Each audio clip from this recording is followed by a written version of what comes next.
Yeah. Okay. Oh, we went into Wendy's in Salt Lake City once. This is great. All of our everything. stories are all anything we talk about today is gonna have the ass or doo doo. Yeah. So we go to Wendy's. And a lot of fast food too. A lot of fast food. And there's the farting and crafting. there's a huge group of us. Every one of us has got a different color hair. So I think Corn Dog, our buddy Corn Dog, went in first. He was a merch guy and driver for us for a couple of years. A great guy. And he goes into the bathroom and he's like, he comes out like wide-eyed, red in the face, kind of laughing. He's like, dude, you need to go in there. And I'm like, whatever, you're trying to get my space in line, you know, like, I'm not going in there. So eventually, like, one of us at a time would go in the bathroom and come out laughing. It's like, it sounds like this is fake, but this really happened. So eventually, I'm convinced. There are 4 or 5 of us. You'd already been in there, I think, and like everybody, and I'm like, all right, I'm gonna wait on my damn, junior or whatever they make at Wendy's, and I go in the bathroom and I open the door, and there is this morbidly obese man, and he's butt-ass naked and just covered in his own shit. Like I mean, not just like he got some on his butt, covered, dude, his face, his hands, and he's got. Okay, he had so much, like, you assume he had an asshole in his forehead. Yeah. And he's got, like, hands full of paper towels, and he's trying to, it's like, dude, that is feeble. So I crack up, and eventually we send somebody in there with a video camera to try to get it, but by then the guy had gotten into the stall. And so I go up to the counter, and I say to the chick working there, I'm like, hey, there's a fat man covered in feces in your bathroom.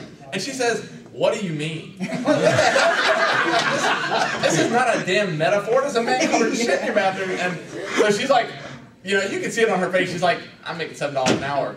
I'm not going, no one's going in there. Eventually, the fat guy comes out, and he's kind of cleaner.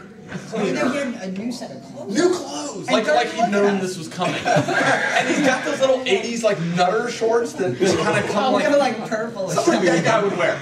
I have a whole bunch of those.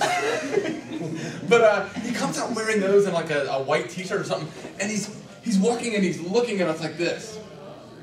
Like triumphantly, like I've overcome this. It's like, no, you haven't. Like, that's like I showed you. Yeah. We're the assholes. I'm like, you were covered in shit. Dude. I didn't hammer. I'm good. You know what I'm saying? But the funny thing is, all of us were able to eat without a problem. Like it's like okay, there's that, and here's this. Well, the other good part of the story. First off, when I went in there, the dude was completely naked, except he still had socks on, and he was like a porno. And this was the guy in the stall with the door open. When I went in there, I'm gonna give you all an example. He had his foot. He had his foot. He was standing in the middle of the bathroom, and he had his socks on and nothing else. This was a big boy. He's fat as hell, and he had his foot up on the sink like this. That's what you see. You walk in the door and boom, there's like spread eagle fatty dude on him, and he's wiping himself down.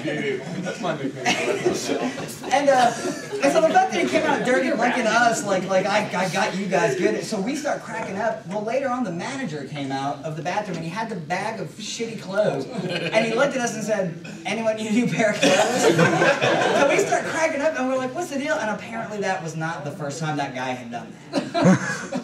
So that's kind of like his own private bathroom. Ta-da! The end. And they all lived happily ever after. And the moral is, next time you see our name on a panel. Yeah.